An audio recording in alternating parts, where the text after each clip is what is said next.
Hey guys, welcome to another episode of On Air. Really interesting one. I love this topic. I've got a fantastic guest for it today. Joining me today is Matt Milligan. He's a co-founder of Uhubs. Somebody I've known for a little while and had the pleasure of getting to know far better this year, and also flipping things around because I've been on his podcast recently as well. So we're flipping the microphone on for me asking the questions and Matt providing all of the experience and intel on this topic. And I think a fantastic topic is we're going to talk about going from a founder who is selling into a founder who's growing out a sales function and all the challenges and things and changes that have to come during that process. So firstly, Matt, thank you for joining us. How are you? Yeah, I'm good, mate. Thanks for having me on the show, Owen. It's great to be here, and I've really enjoyed listening to episodes of On Air in recent weeks, actually on LinkedIn. So it's it's great to be on here and looking forward to having a good chat. Fantastic. Well, great to have you here, and I think you'll find, we talked about this before, but I think we'll find this a fun conversation because we're talking about something that you're in right now as a challenge and something you're trying to work through. Before we jump into the topic though, give us your 2 minutes. Who's Matt? Who's Uhubs? Tell the world all about yourself. No, I'll try and keep it brief, Owen. So hi, I'm Matt Milligan, one of the co-founders here at Uhubs. In a nutshell, I would describe myself as a failed professional golfer turned founder. I spent best part of 5 years in management consulting at the beginning of my career. Bounced around startups during that period and actually set up quite a unique experience, but built an in-house venture whilst I was at EY in consulting, and that venture was really what led me on to founding Uhubs. I built a business at EY called the Startup Network, which eventually grew and became the go-to-market brand for startups in the UK. So primarily my role there was helping find shit hot founders and connect them with investors, but then also help them sell into enterprise. So essentially got an education for that period for startup number one. Worked with some amazingly talented SaaS founders. Got to kind of watch the ride from the sidelines and learn about a lot of the challenges of building a startup, going from kind of pre-seed all the way through to Series A, and actually a couple of our clients went through to exit. So I got to kind of observe the full journey in that period, which was cool. And decided after 4.5 years of doing that I'd learnt enough to do it myself, and went back into solving the biggest challenge that I saw for founders, which was building the revenue team. And that was really the genesis of Uhubs. This is startup number 2. I met my co-founder during that period, actually, of the first venture. My co-founder Ash, and Ash has been in startups for 25 years. He was the first marketing director at Just Eat. Right, yeah. Ash and I got to build a relationship over that period. Came together over how revenue organizations in SaaS businesses had changed so much in the last 5 to 10 years. Alignment of marketing and sales. Which is obviously a topic that you know incredibly well, Owen. And we set out to make a dent in making B2B sales better. So what we do at Uhubs, we help sales leaders do 3 things: grow, retain, but then improve their sales teams.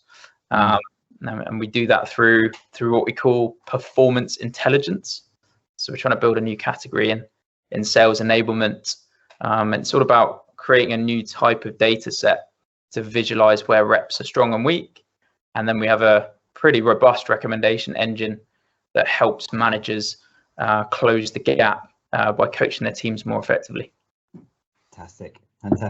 Creating a new category is never easy. You've got a big challenge ahead of you with that, and one that you're already chipping away at, which is fantastic. And you've got a great reputation, even though 2.5 years in so far?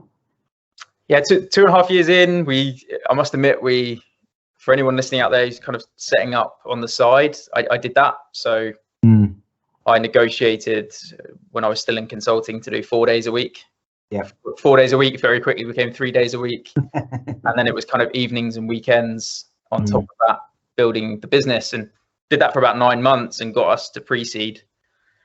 But yeah, I've been full-time in the business now for the best part of 2 years, and it's been a fun old ride.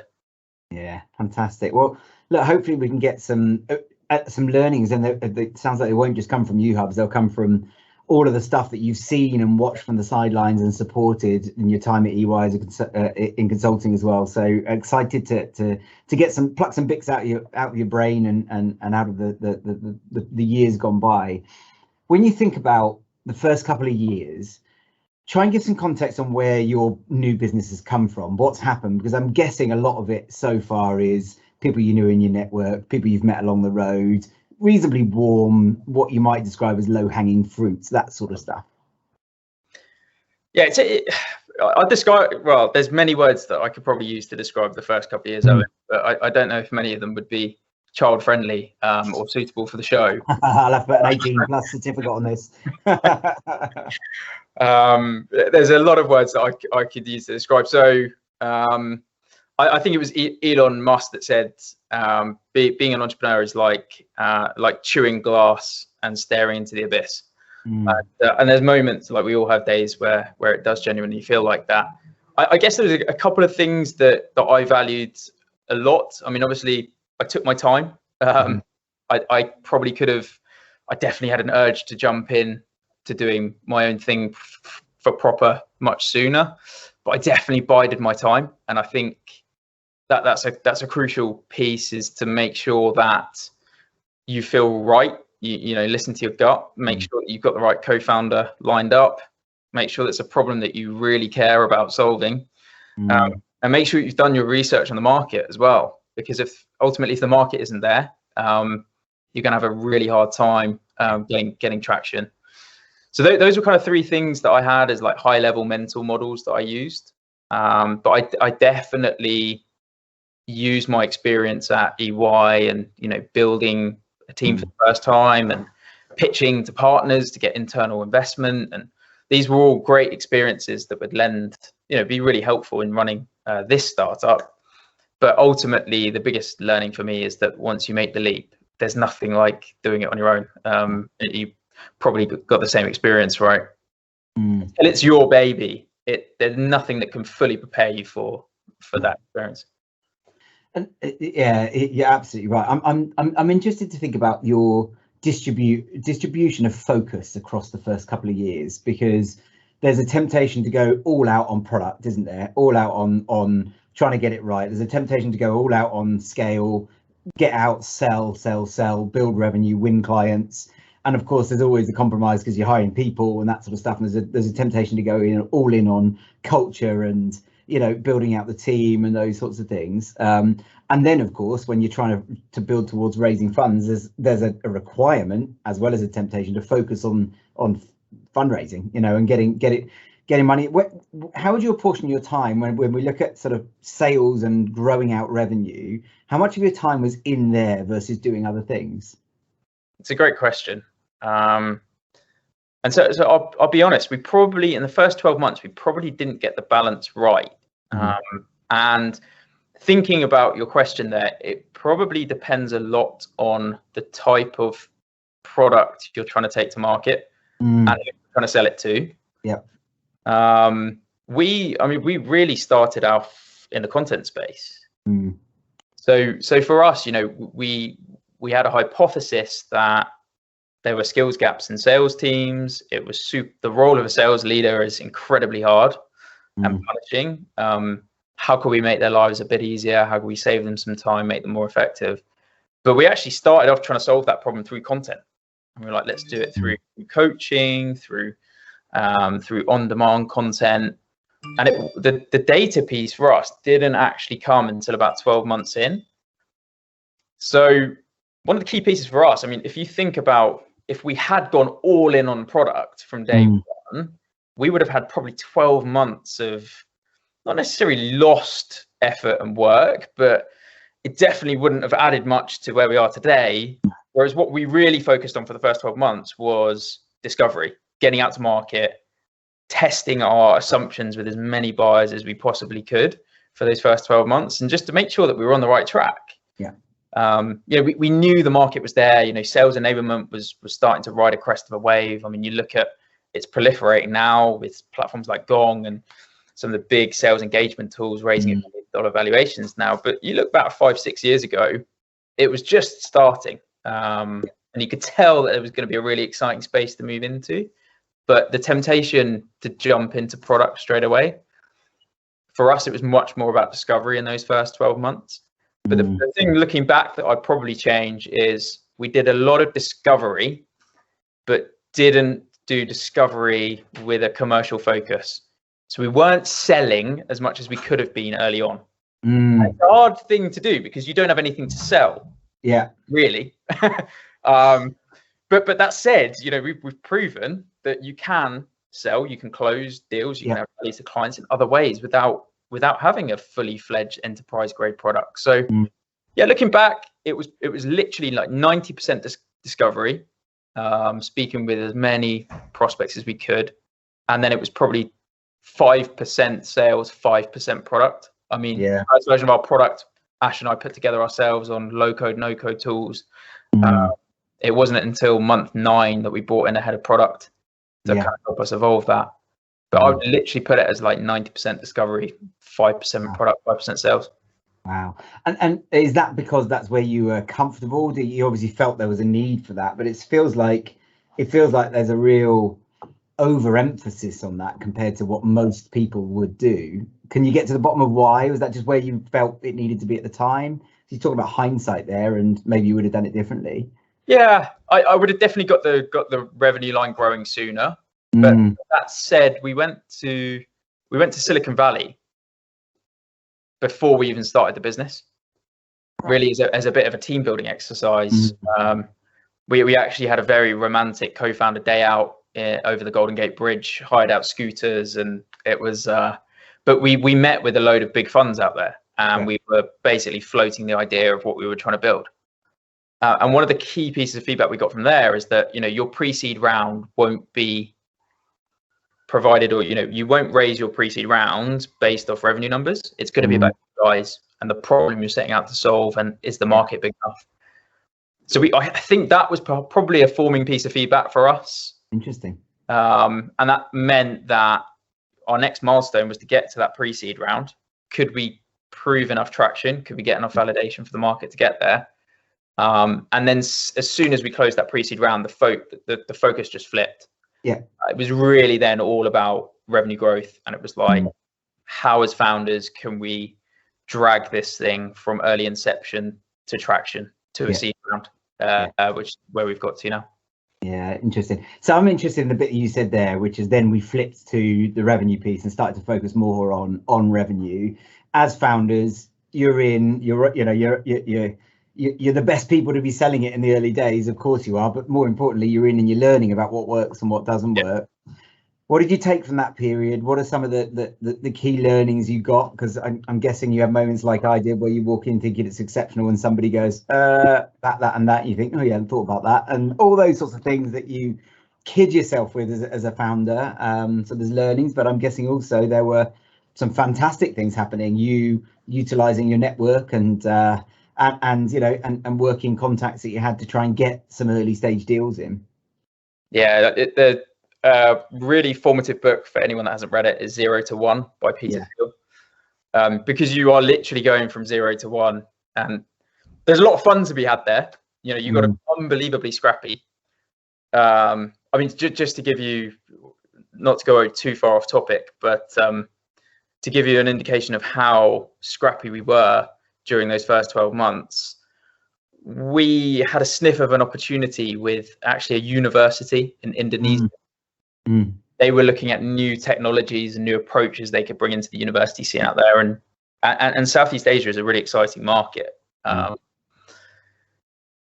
Problem was they'd requested a very specific thing, which was that they wanted a live expert to deliver a lecture on data science. And we basically had 24 hours to turn it around, and we didn't have any data science experts in our network. it wasn't even a thing we did. So I pulled an all-nighter and put together a session for 60 minutes on. You learned to be one. I was actually at my mum's, and I sat with a shirt and a tie on in my mum's bedroom, delivering a 60-minute lecture to a class in Southeast Asia as a data science expert from this well-known consulting firm, which was like one of those moments where you get to the end of the session, you're just like, that was literally so scrappy, it was untrue. We had no right to do that, but you're pushing the barriers, because you've got to get this thing from 0 to 1. You've got to get it in people's hands. You've got to get the word out there.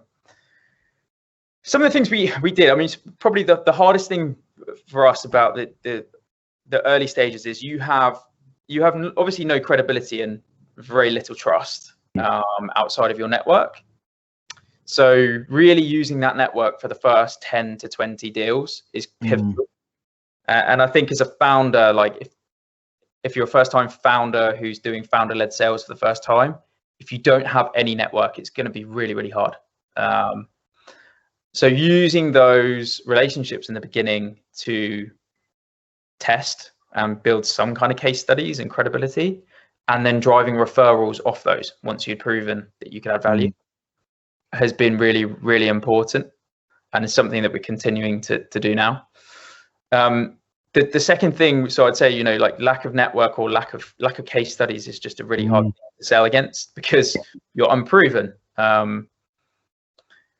The second thing that we really came up against was you've obviously got no resources, so it is literally just you. You haven't got a team to reach out to you to say, I really need a spare pair of hands to turn around this proposal. And then you've, alongside growing the revenue and trying to get traction, you've got to somehow build a business. And alongside all of this, you've got fundraising, which is just another sales process. So you kind of got this two-pronged approach. It's super tough, but I quite like the analogy I heard recently was from one of the Gymshark guys, who said that in the early days of Gymshark, from a consumer brand perspective, and I think there's a lot that we can learn as B2B sellers from this as well. But the Gymshark guys said, like, imagine going to a website, an e-commerce website, and ordering something from a brand that you've never heard of and clicking pay. That experience, you probably don't, you're not sure if it's going to show up. Right? You get lost in the post. When it comes, is it going to be bad quality? You've got all of these questions floating through your head. And it's a very similar experience that B2B buyers have. They haven't heard of you. They haven't heard about what you can do. They don't recognize anyone that you've worked with. And that's really what you're up against when you're doing founder-led sales. Yeah, it's an interesting point. What I find interesting that period as well is you touched on it there. So you rely on network. You rely on personal relationships that are formed around you, Matt, and not around the product, not around the experience of what you're buying, but more around the person and the trust that comes through that relationship. What the journey you're embarking on now, of course, is moving away from founder-led sales. Not that ever really disappears entirely, but it becomes less of a focus, and moving towards starting to grow out a sales team or a sales org internally. What advice would you give to founders doing that based on what you're seeing now? Because certainly from my perspective, the one thing I would say that stands out is that you have to start shifting your expectations immediately, because you're used to being the person who designed the product, the person who founded it. You've got the story to tell. You've got the trust of being the founder and the credibility. Now you bring salespeople in who typically you're hiring at a junior level, maybe you're hiring grad SDRs. All of a sudden you're holding them to the same standards as you that's been a part of this journey for the last 2-3 years. I'm guessing there are other things that you would see as being big challenges and learnings throughout this process, and things that you're thinking about as you're in it right now. Yeah, it's a great point, and I'm sure you've got some stories you can share on this one as well, Owen. But I guess ultimately around the expectations piece is, I've always felt that a certain level of expectations is good. A massive golf fan still. Rory McIlroy's advice that he received from Jack Nicklaus when he was struggling at one point in his career was, you should expect good of yourself. Like, you should expect to play well. I think a certain level of expectation is important, but then as a founder, when you're starting to upskill the rest of the team in how to sell the product and the vision. I guess you've got to just manage your own expectations a little bit. Like you said, that you can't expect non-founders to go out and sell with the same amount of passion and hustle and grit and determination as we do. So I think just managing your own expectations is one piece. I guess the second piece, from a more practical standpoint, and harder to do with hybrid working, but I speak incredibly loudly on the phone, and I purposefully do all of my sales calls in the office.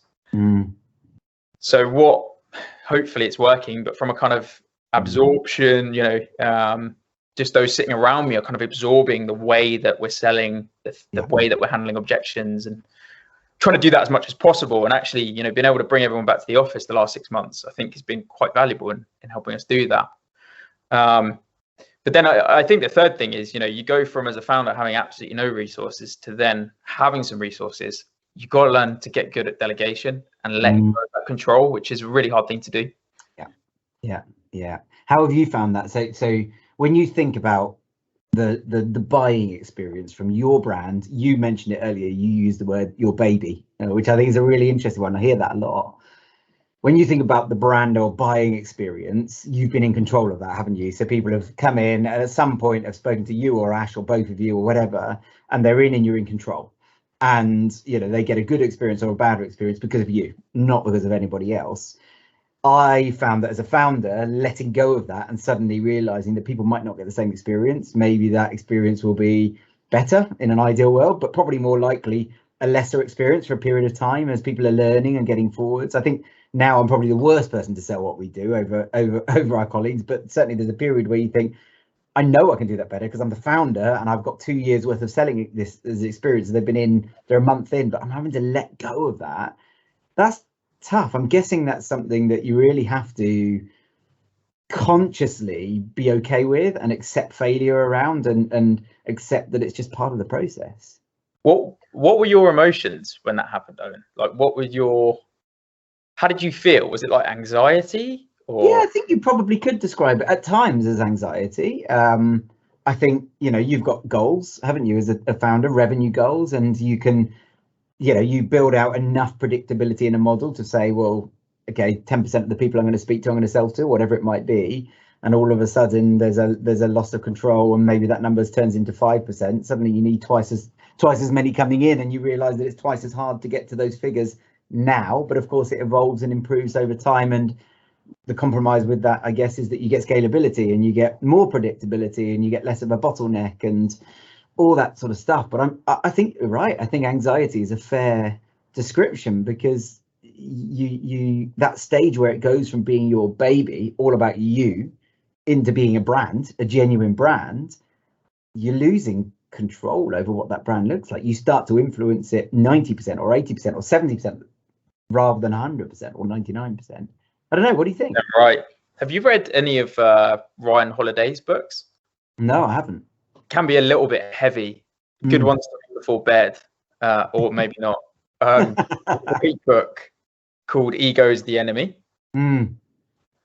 which is kind of like a modern day book on stoicism, which I've found as I'd recommend it for all salespeople, all founders.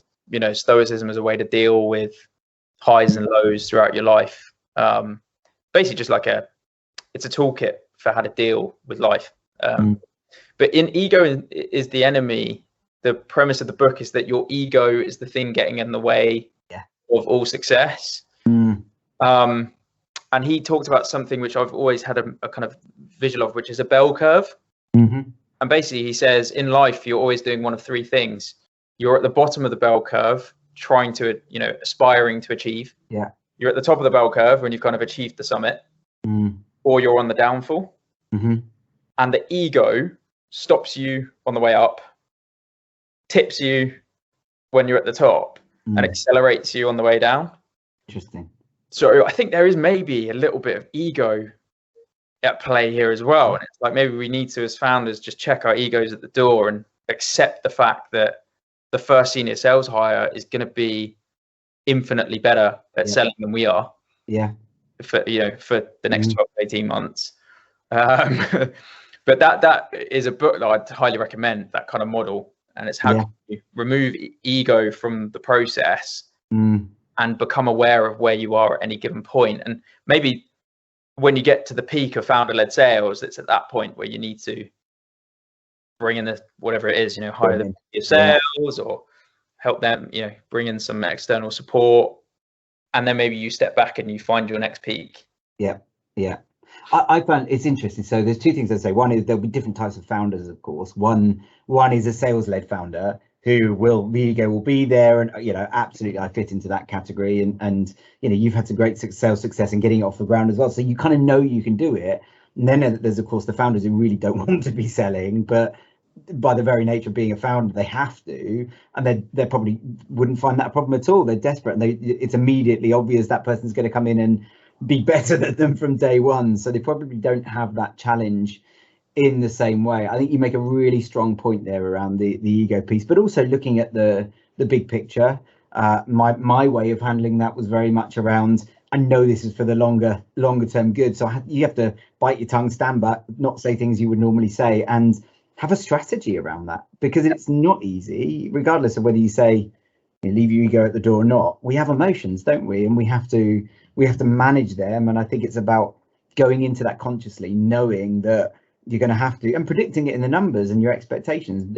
Things will drop before they go up, and being realistic with yourself enough to know that this is about 12 months, 18 months, 2 years down the line, we're in a better, stronger position for this, but there will be a hit for 6 months as part of that process.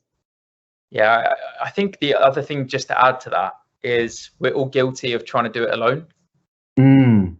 So I'd just say, like, the importance of surrounding yourself with the right advisors, the right mentors, is unbelievably powerful, and something to be really proactive about. So I actually write down, I have basically like a planning week after Christmas every year, and I've done it ever since the kind of county golf and England golf days. You kind of plan your year. You set a 3 month objectives, 3 6-month objectives, 3 12-month objectives. But what I do above that is I list out my current mentors, and I have typically between 3 to 4 that I kind of maintain in different areas of life. But having the right, and that mentor network has grown massively this year, by the way, because I have to bring in people. I've brought in a sales coach to just kind of help me on deal coaching, because I just like a bit of an echo chamber. So we need someone to come in external, and we brought in an advisor onto the board, Ollie Craddock, who's been amazing, and he was the CEO of Mind Tools, and he's been through this growth journey. And having these people in your network you can reach out to is just so powerful, and really makes a difference to help you get through some of the challenges. Because doing it alone, it can be a really lonely existence otherwise. Yeah, amazing advice. And having a co-founder helps, but of course you've got the same set of experience with the business so far, so you're looking at it often through very similar eyes, and that makes it a real challenge. I know we kind of got off topic a little bit, but I want to just touch on that mentor thing, because I think it's really important, and I'm actually delighted that you raised that. I had a conversation with somebody the other day who wants a mentor, but whose mentality was, mentoring is something you shouldn't have to pay for. I'm just keen to get your opinion on that, because it sounds like you've gone and brought somebody in externally. There's some kind of commercial arrangement there. Maybe it isn't, maybe it's network, but you put enough value on it that you're prepared to invest in yourself and invest in the growth. Is that something you'd expect to do, and that you would encourage people to look at, to invest in themselves financially around that? Or would you expect it to be pro bono for supporting others and doing the right thing? So I've got a combination of both.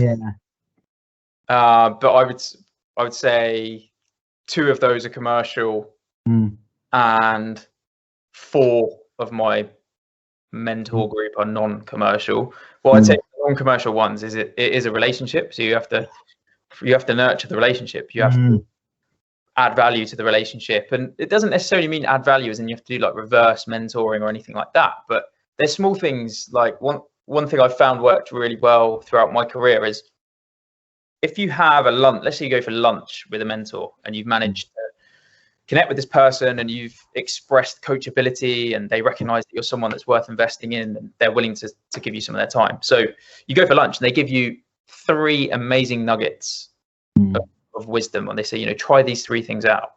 One thing that I've always found it important to do is to follow up with the person and let them know how it went. Yeah. It's so easy to just take. You get amazing advice given to you by a mentor. You go and try it out, and then you just forget to kind of follow up. Yeah. But actually, the biggest value add for the mentor is that feedback loop. Yeah. So they actually know that the advice they gave you worked out, or maybe it didn't quite work out the way you thought it would. But I found the relationships I haven't been able to maintain, I've forgotten to follow up. Interesting. The ones that, you know, I went for lunch with a mentor last week. We chat on WhatsApp all the time.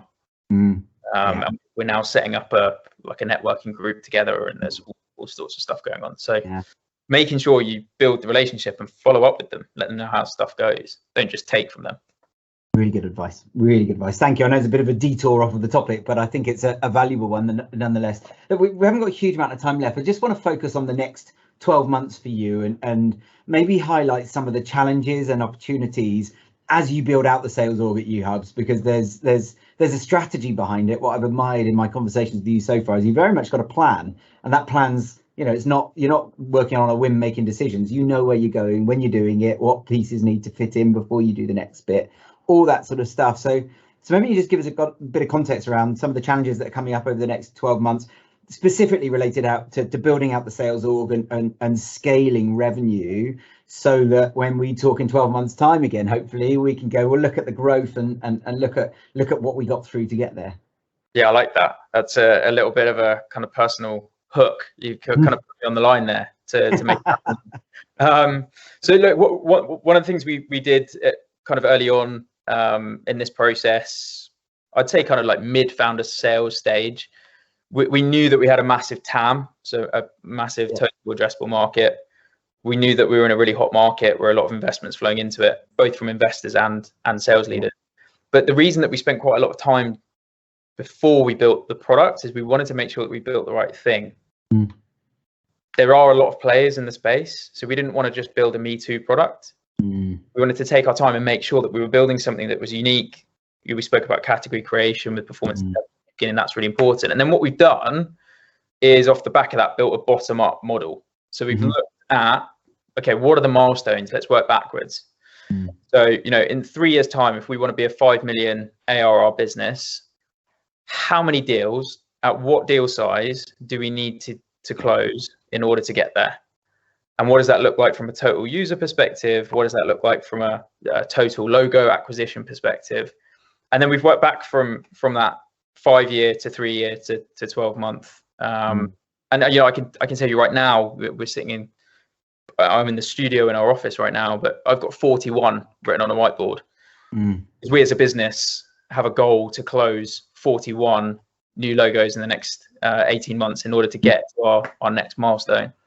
Revenue. So it's very, very bottom up focused, and that doesn't help just from helping you think about how many salespeople you need to get there, at what kind of conversion rates, but it also helps you when you come to talk to investors, because all of it, you know, going out for this most recent funding round, I know exactly how I'm going to spend every penny that we're raising for our investors in order to get us there.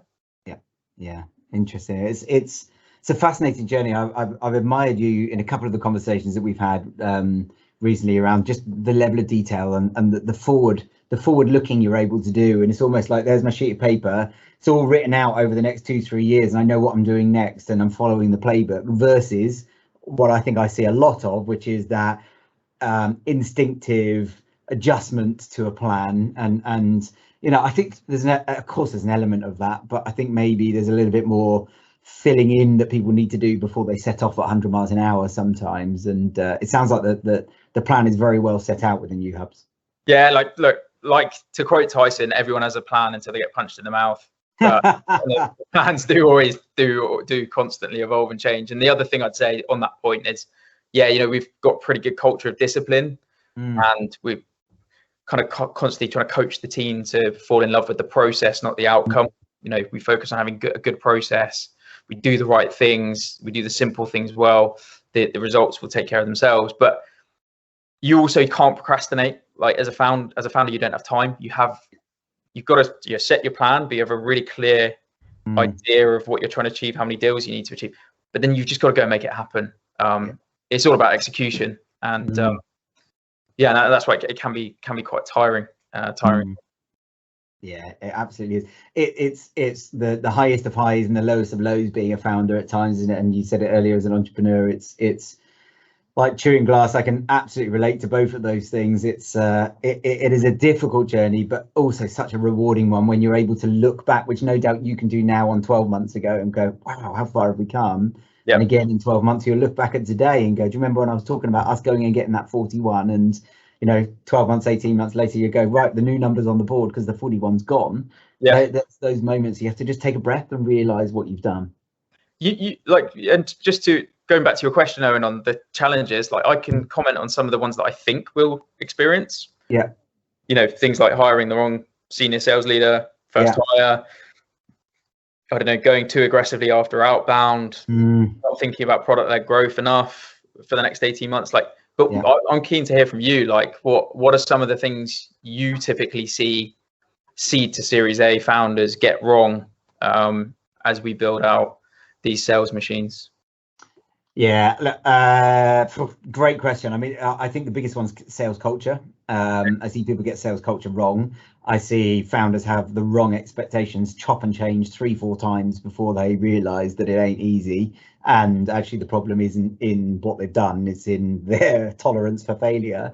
And I think you touched on probably the most important one is your sales hire. Like, who do you hire first? In what order do you hire? And there's never there's not one way of doing it. Do you hire your junior SDRs first and manage them as a founder and then hire the leader later, in which case you're making a cultural shift on something that's worked so far? Or do you hire a leader and then you're putting all of your faith in this one person who you've potentially never worked with before, and your whole revenue growth is driven by this person more so than you?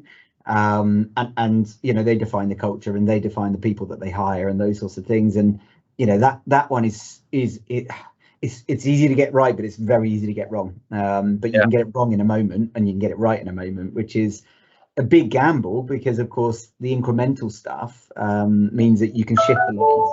Much harder to replace a leader if they're wrong, and it takes longer and all that sort of stuff. So those are the sorts of things. But I think the biggest thing is just around people understanding that they need a plan and they need some sensible expectations around that plan. Because if you're making decisions based on feeling, emotion, instinct in the moment, not knowing what good looks like, having agreed it realistically before, chances are on your down days you're going to decide everything's not working, and you're going to start shifting things that probably would in a month or 2 or 3 months or 6 months. And equally, and the up days, you're going to not change things that potentially they look like they're working today, but actually the long term they don't. And I think it's about having the mechanics and the data to make the decision. And that point is important to take away, that it's all about data decision making and not emotional decision making.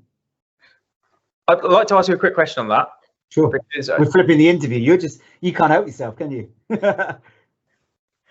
Have you read? I reread it recently, but I've been banging on about the book for the last 2 weeks again, because it's one of those where I didn't realize how good it is until I reread it.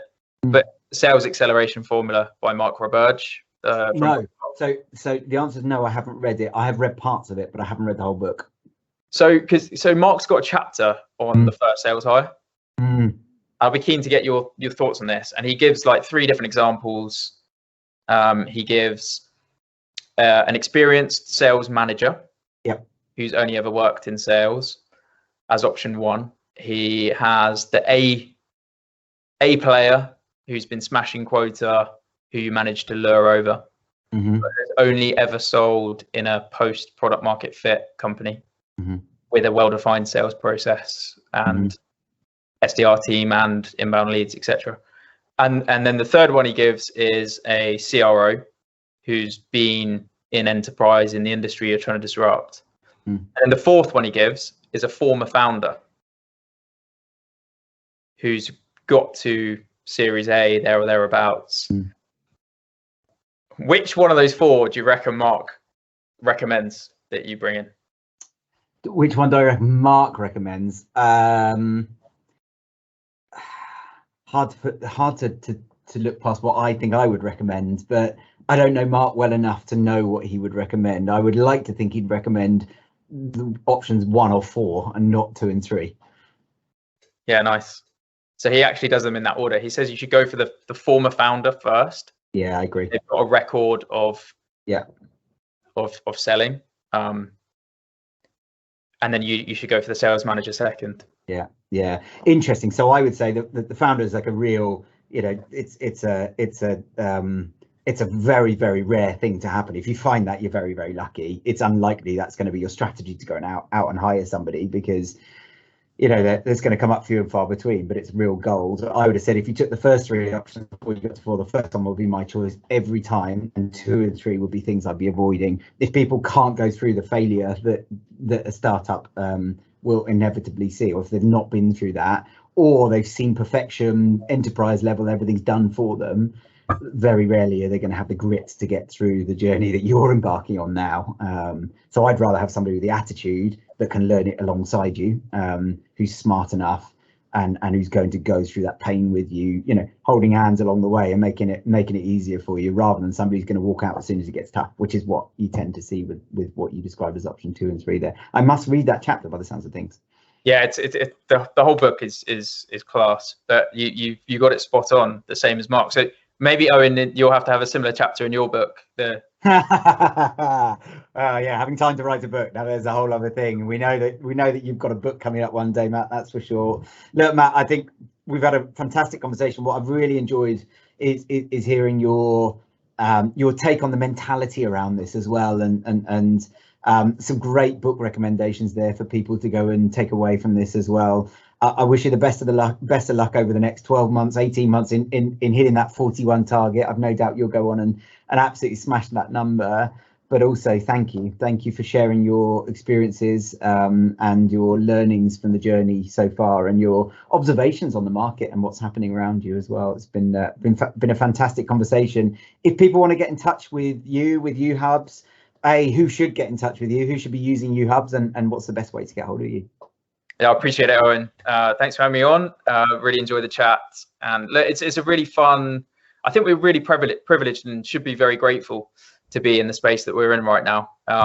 It's a lot of fun doing what we do and working with sales teams and sales leaders at the moment. So for those who want to connect with me, I am literally Matt-Milligan on LinkedIn. So just search Matt Milligan or www.linkedin.com/Matt-Milligan. Connect with me there. I'm matt@uhubs.co.uk. We are hiring in pretty much every role imaginable right now. Just closed a VC funding round, soon to be announced. Looking for my first senior sales hire. So any founders in the network that are looking for the next gig, give me a shout as well. And then working with chief revenue officers, VP of sales, or enablement teams to help you get more from your enablement and make your managers better coaches. Absolutely love it. I'll keep the ear to the ground for founders. Congratulations on the funding as well. Sounds like that's not quite out in the news just yet, but it sounds like it's fresh news ready to go. Yeah, there's a lot to look forward to, but all about execution now, right? You're going to hold me accountable to the 41 number. That's it, absolutely. That 41 is coming back up in our conversations for sure. Matt, thank you ever so much. We'll speak to you again very soon. Cheers, Owen. Speak soon.